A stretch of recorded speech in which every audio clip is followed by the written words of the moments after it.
The honourable member for Dartmouth North. Mr. Speaker, I am honoured to speak to our bill to expand the presumptive coverage for occupational cancers available to firefighters in Nova Scotia. We all know that firefighters are there for all of us when we need them. We tuck our kids into bed at night knowing that if the unthinkable happens and there is a fire, there will be people who will come to help us, and they will come quickly. We owe it to our firefighters to extend these benefits to them. Too many people have already died without presumptive coverage. They cannot afford to wait any longer. Firefighters' work is giving them cancer at rates much higher than the general population. In comparison to all causes of fatality in the general population, the cause of death in firefighters is 2 to 3 times more likely to be due to cancer, even though firefighters tend to lead healthier lifestyles as a requirement of their work.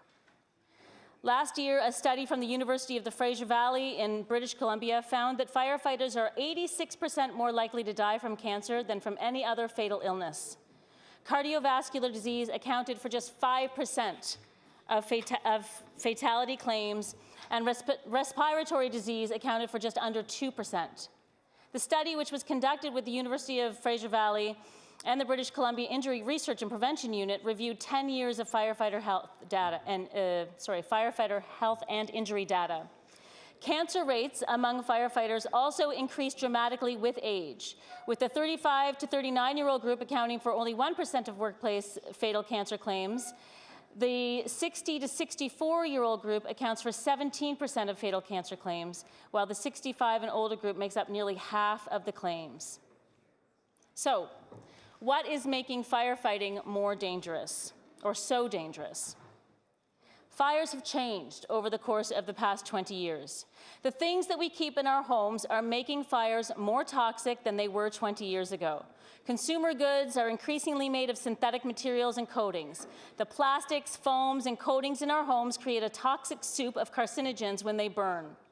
Fire experts say that synthetic materials create hundreds of times more smoke than organic ones. Flame retardants alone, ironically, like the ones covering your couch or your curtains, double the amount of smoke and increase toxic gases tenfold. Your TV, your child's Barbie, your saran wrap, your coach, all of them can be poisonous when they are ignited and their fumes are inhaled. In 2012, Susan Shaw, the Executive Director of Marine and Environmental Research Institute and a Professor of Environmental Health Sciences at the State University of New York in Albany, had paramedics draw the blood of 12 firefighters after they responded to a fire. Their samples contained 3 times the level of flame retardants as the general population. Their blood levels of perfluorinated chemicals, which are used as non-stick coatings, were twice as high as those of the World Trade Center first responders. While all people are exposed to these household chemicals, fires magnify the exposure. When flame retardants and other compounds burn, they create reactive oxygen species, molecules that bind to DNA and cause mutations that can lead to cancer. In a fire situation, the extreme heat helps chemicals enter the body through the skin. With every 5 degrees that the body temperature rises, skin absorption rates increase by more than or as much as 400%. Continuous exposure to these carcinogens they also have cumulative effects. The longer a firefighter is in the line of duty, the more likely they are to develop a workplace-related cancer. So that's a lot of statistics and a lot of facts to take in. It's a lot of horrifying information. We know that these people are putting themselves in harm's way to take care of us. And now it is time for us to take care of them. The NDP is calling for presumptive coverage for firefighters through WCB to be expanded to cover a longer list of cancers and more accurate latency periods. Mr. Speaker, back in 2003, Nova Scotia was a leader on the national stage when it came to presumptive coverage. We introduced some of the first legislation to guarantee that firefighters wouldn't have to fight to prove their illnesses had developed as a result of exposure to the carcinogens that are part of their jobs. But since then, we have fallen behind. Every province has updated their list of eligible cancers. Nova Scotia is at the back of the pack, only covering the 6 originally outlined. Over the course of the last 15 years, a number of major cohort studies have been undertaken, having compared cohorts of thousands of firefighters to the general population, and have found that firefighting puts people at significant risk of developing ureter cancer, penile cancer, testicular cancer, esophageal cancer, breast cancer, prostate cancer, skin cancer, digestive tract cancer, multiple myeloma, pancreatic cancer, ovarian cancer, and cervical cancer. And that's in addition to brain, bladder, kidney, colon, non-Hodgkin's lymphoma, and leukemia. And I'd just like to take a moment to point out 3 of those cancers in particular, and that are the breast cancer, ovarian cancer, and cervical cancer. In the original list that's covered in, or the list that's currently covered of cancers in Nova Scotia, there are no cancers that are directly related to female anatomy, particularly related to female anatomy. And that's an interesting thing to note. So in the coverage that we're asking for or calling for, we include 3 types of cancers that are particular to females. Mr. Speaker, it is very possible that the very females who Halifax Fire and all of the other firefighters and organizations in Nova Scotia are looking to attract to become part of their firefighting teams just won't do it because of the risks of those cancers and the fact that they wouldn't be covered should they terribly be affected by those cancers. And those women are in their prime, they're in their childbearing years. Why would they subject themselves to that kind of danger when they can't be covered or make sure that their families would not be covered? So I just want to point that out, especially as we draw closer to International Women's Day.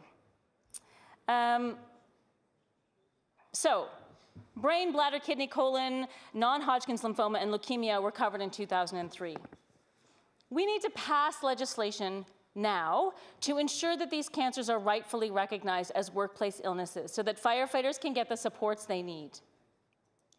Objections from the Minister of Labour about taking time to do it right are not merited.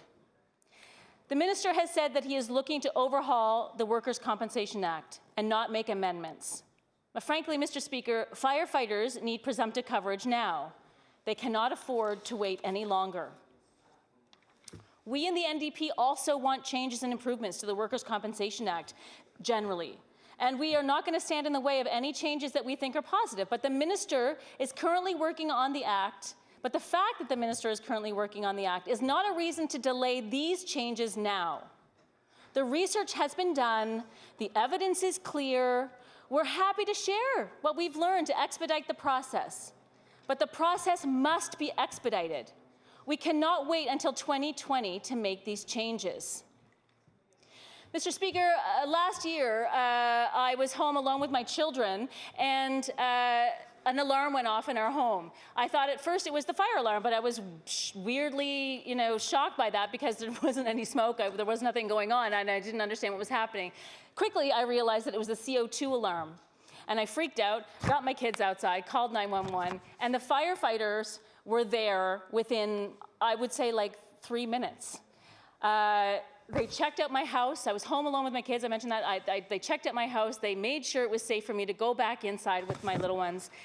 And then, when everything was okay, they played with my son, and it was all big, happy thrill, actually, that it happened. But my point about telling you this story is that when I called 911, that fire truck was in front of my house in minutes.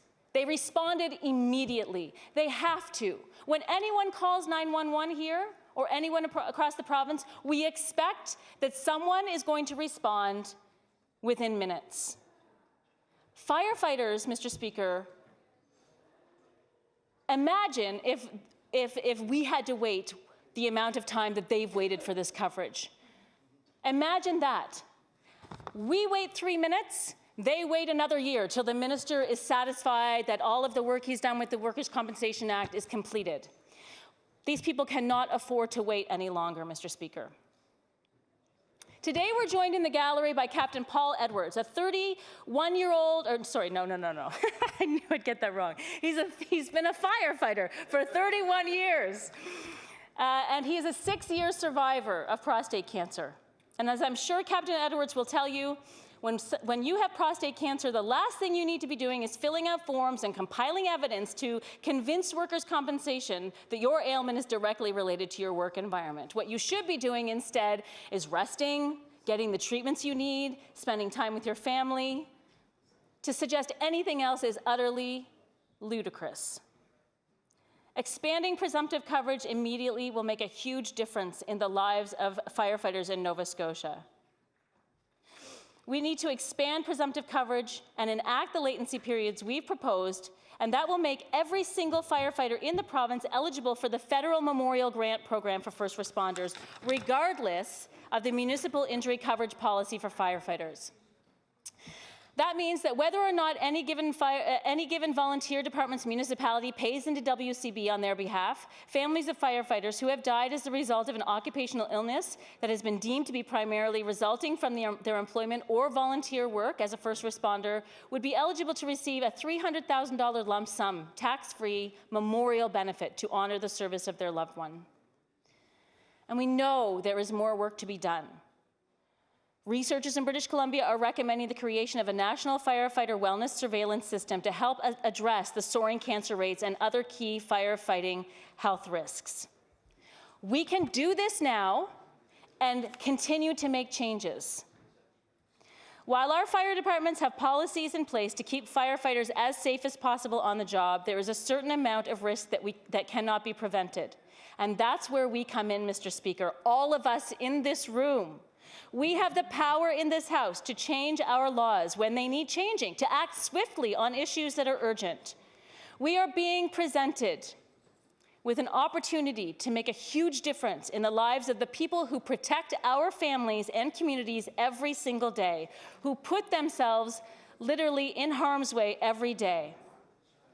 We have a chance to act swiftly, just as firefighters need to act swiftly when 911 is called.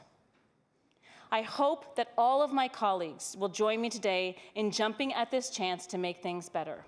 Thank you.